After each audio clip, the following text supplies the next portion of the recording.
বিষ্ণুৰ আমগুৰিত ৰাধাকৃষ্ণৰ মূৰ্তি উদ্ধাৰ আমগুৰিস্থিত কানামাক্ৰা নৈত ফকলেণ্ডেৰে বালি খান্দি থকা অৱস্থাত উদ্ধাৰ হয় মাৰ্বল পাথৰৰ দ্বাৰা নিৰ্মিত ৰাধাকৃষ্ণৰ মূৰ্তি দুটা নৈখনৰ প্ৰায় 12 ফুট তলৰ পৰা উদ্ধাৰ হয় ৰাধাকৃষ্ণৰ মূৰ্তি দুটা ঘটনা কেন্দ্ৰ কৰি ৰাইজৰ মাজত কৌতুহল আৰু ৰহস্য সৃষ্টি হোৱাৰ লগতে ৰাধাকৃষ্ণৰ মূৰ্তি দুটাক ৰাইজে আৰম্ভ কৰিছে পূজা অৰ্চনা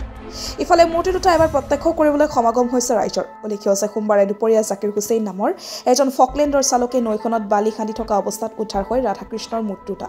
পাছত স্থানীয় হিন্দু লোকক খবৰ দিয়াত স্থানীয় ৰাইজ উপস্থিত হৈ মূৰ্তি দুটা উদ্ধাৰ কৰি প্ৰশান্ত দেৱনাথৰ ঘৰত লৈ অহা হয় ৰাইজে ৰাধাকৃষ্ণৰ মন্দিৰ সাঁচি মূৰ্তি দুটাক পূজা কৰিব বুলি সংবাদ মাধ্যমৰ আগত জানিব দিয়ে এইটো মই খান্দি থাকাতে চানলি কৰি আছো খান্দি থাকাতে আপোনালোকৰ এইটো কৃষ্ণ নাকি এইটো ওলাইছে মই বকেটত চাও এইটো কিবা এটা আছে তাৰ পাছত মই এক সাইডত কৰি দিলো তাৰ পাছত ধুই পাগলি আৰু এক সাইডত কৰি দিলো আৰু কিবা এটা গাঁৱৰ মানুহবিলাক আহিল চাবা চাই কেনে সব তোমাৰ মানুহ আহিল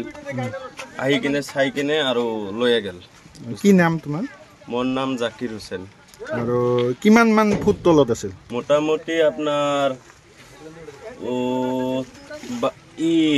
12-13 ফুট হ'ব আৰ কি 12-13 ফুট তলত কেইটা মানত উদ্ধাৰ হৈছিল মোটামুটি এইটো হ'ব আপোনাৰ 12টা একটা মানত ওলাইছে তো কবাৰ পৰা ভাঙি আহা বা কিবা এনেকা হয় নেকি নাই নাই ভাঙি আহা নাই এইটো চানলি কৰাতে আমি ওলাইছে বস্তুটো তলতে আছিল তলতে আছিল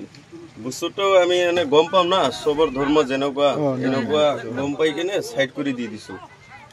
পিছত গাঁৱৰ মানুহ আহি লৈ গৈছে গাঁৱৰ মানুহ বহুত মানুহ আহিছে চাই কেনে লৈ গৈছে ঠিক আছে এইটো কি নদী কয় এইটো কিবা কানামাক্ৰা নদী কয় কানামাক্ৰা নদী